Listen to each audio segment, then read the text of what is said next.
Pengacara Hotman Paris Hutapea melontarkan bantahan keras terhadap tudingan yang mengaitkan mantan Jaksa Agung Muda Tindak Pidana Khusus, Jampitsus, Febrie Adriansyah dengan dugaan tindak pidana pencucian uang, TPPU, melalui kepemilikan puluhan outlet Holy Wings.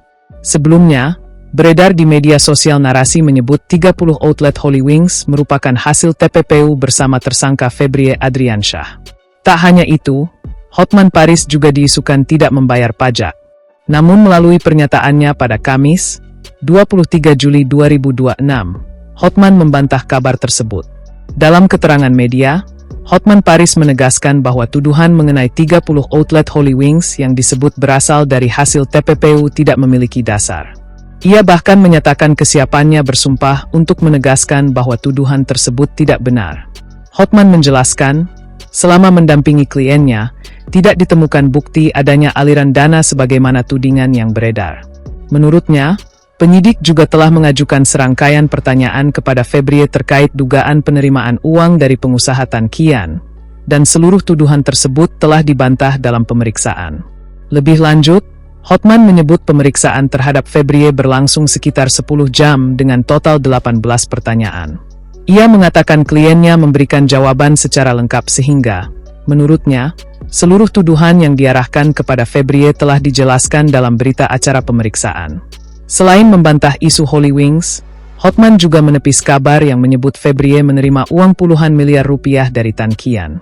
Ia menegaskan bahwa kliennya tidak pernah menerima uang sebagaimana yang dituduhkan. Dalam kesempatan itu, Hotman mempertanyakan dasar berbagai tuduhan yang berkembang di ruang publik.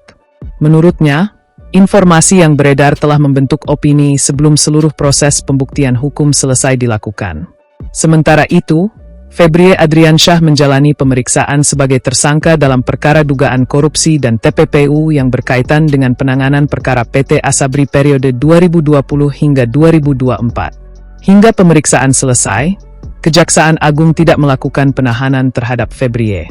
Kasus ini menjadi sorotan karena menyangkut mantan pejabat tinggi penegak hukum yang sebelumnya memimpin sejumlah perkara korupsi besar. Di sisi lain, bantahan keras dari tim kuasa hukum memperlihatkan bahwa pertarungan tidak hanya berlangsung di ruang penyidikan, tetapi juga di ruang publik. Kedepan, seluruh tuduhan yang berkembang akan diuji melalui proses hukum. Pembuktian di pengadilan akan menjadi penentu apakah berbagai dugaan tersebut memiliki dasar yang kuat atau justru terbantahkan oleh fakta persidangan. Bang, tapi di luar konteks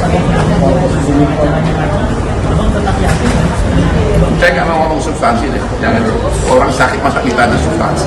Bang, soal pemeriksaan kemarin kan harusnya Pak Febri harusnya kan Pak Febri kemarin, cuman kan karena alasan saya nggak mau komentar lagi soal itu. Ya. Dan saya udah 2 hari lalu minta mundur, jadi saya nggak mau komentar. Saya belum dengar lagi. Pak Febri, untung ada kesempatan ini muncul di media sosialnya bersinggungan berbagai isu termasuk abang-abang katanya tidak bayar pajak, kemudian abang tidak punya cara memiliki. Udah deh, jangan ngomong gitu lah. Udah.